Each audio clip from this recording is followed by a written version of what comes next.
We were aiming for what did we say? More expansive, Oh. less expensive, or. More expansive, less expensive. Yes. That's what I just said. I meant That's, to. I oh, meant okay, to. that's my quote, motherfucker. You Okay. can take it if you want. We can share it. I thought it was less expensive. More expansive. There you go.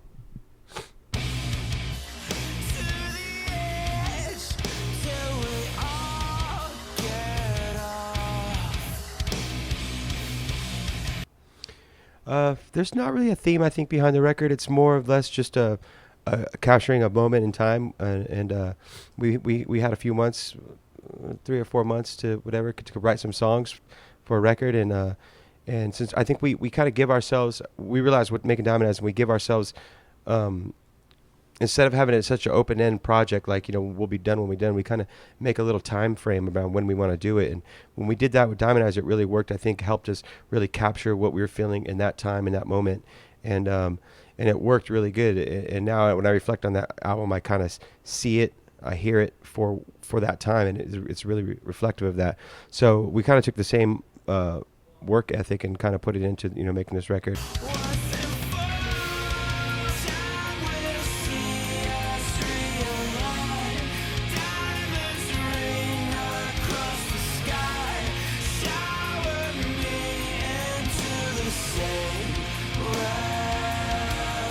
But we never really go in with the preconceived idea of what kind of record we want to make or what it's supposed to be about or this or that. So we just kind of make the songs that happen when we come together, and pick the best ones and put them together on a record. And somehow it's a cohesive piece of work. It's an album from beginning to end. And but yeah, it's nothing that that we've thought about too much as far as like trying to make it sound like anything or be anything other than just us. What happens when we get in the room together.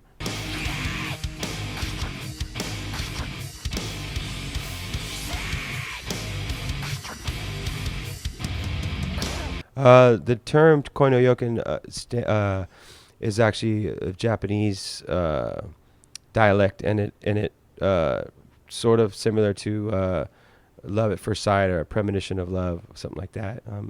And I picked it out of naming a record is always hard because it's hard to choose one kind of emotion, whatever, to run with, or one word or one idea or one phrase or whatever that completely reflects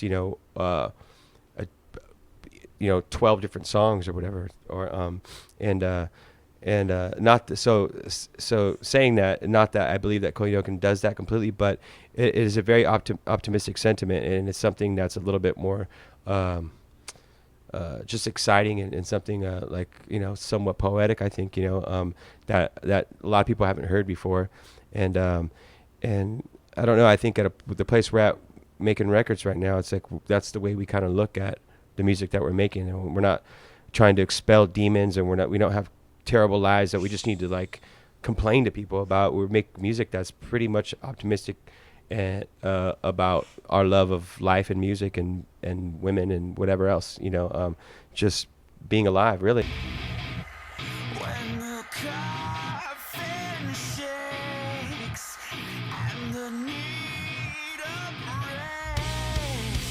rest, things like that. I kind of I hear the song, when we're making it, the music of it, and it sort of just draws out little key things, and then I just kind of write them down as we're going, or don't write them down, and just kind of like I hum out melodies and a lot of that stuff first before I really start to put the words to it. So the words are the last thing, piece of the puzzle, and that's the only way I've ever been able to work. That's the way I feel most comfortable working, and to me I feel pretty good about it because it's actually what you're hearing lyrically, is directly inspired by the music that we just made, you know what I mean? As opposed to, I had this idea that I needed to share with people, and then we need to put music to it, So I don't know, it feels pretty organic that way to me.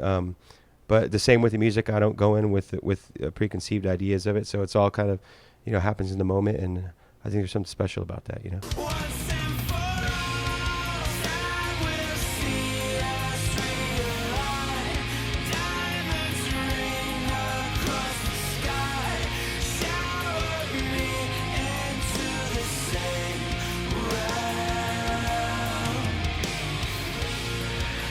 You know, I mean, obviously, certain things just have a way of working themselves out. You know, over the years, we have enough material now to kind of figure out what works and what doesn't. But I don't, like he said before, we don't. When we make a record, it's just a slice of our life at the time, for better or worse, man. And sometimes there's been some that have been much better, and some that have been, you know, and those are slices of times of our lives, man, and they're there forever. I think fans, people that enjoy our music, enjoy it for different reasons too, man. So, and that's always been one of our things. It's at this point, it's sort of an aggression meets beauty kind of thing, but it's so much more. We've never really had any just one thing that our band was or could be about. Could be about anything, and we set that up from the very get-go. That we just loved different sounds, and we could do whatever the fuck we wanted. You know what I mean?